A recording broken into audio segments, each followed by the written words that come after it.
Well, Joe Biden is running for president as well. He's currently leading the polls on the Democratic side, but that doesn't tell you much. There isn't, in fact, a single politician called Joe Biden in America. There are really two Joe Bidens, and they have radically different views. One has been around for a long time. We'll call him Old Joe Biden, and one just entered politics. We'll call him New Joe Biden.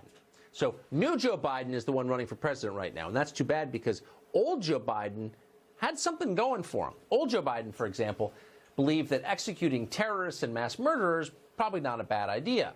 New Joe Biden has a different view. And I support the death penalty.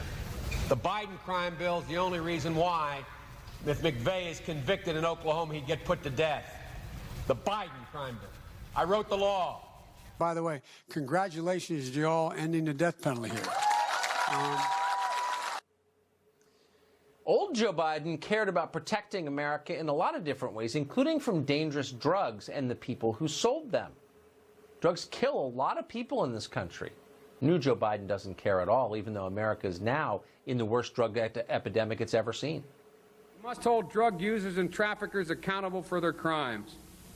We can send federal and state drug offenders serving short sentences for relatively minor drug offenses to boot camps, regional programs at former military bases where young adults would serve their time under military-style discipline. The rational way to go about it is to make sure you're not putting people in jail who, in fact, have not committed violent crimes. You should put them in work programs. You should put them in positions where they are on probation, etc. Old Joe Biden was liberal.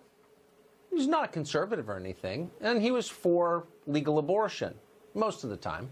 But he was moderate in some ways. He opposed taxpayer funding for abortion because he recognized that for some people it's repugnant. New Joe Biden, though, is not moderate in any sense. He's a radical.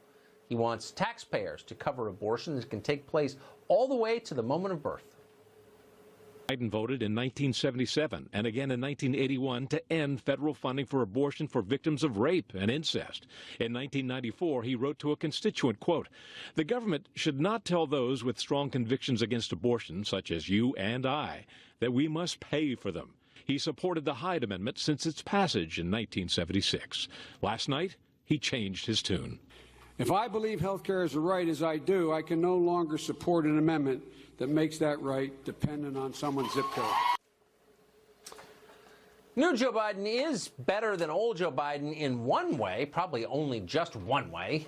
Old Joe Biden didn't care about China. In fact, there's some evidence Joe Biden tried to get rich from China, his relatives did.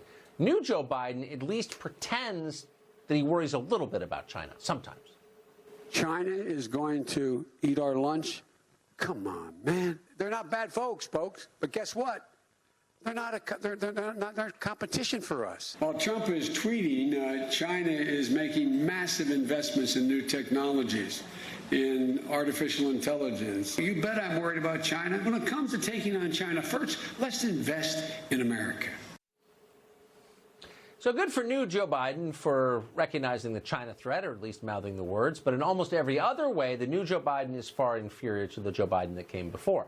Old Joe Biden wanted to secure the border and protect American workers. He actually cared about people who lived here. New Joe Biden wants free health care for illegal aliens. Old Joe Biden voted to pass the Firearm Owners Protection Act. New Joe Biden wants to get rid of the Second Amendment. Old Joe Biden supported due process for men accused of crimes. New Joe Biden says that America's English common law system is racist. It's too bad Old Joe Biden isn't the one running for president instead of New Joe Biden. He'd probably be a pretty decent president, actually. So the new Joe Biden probably not going to wind up in the White House. But are the other Democratic candidates any better? Based on the debates we saw this week, the answer is no.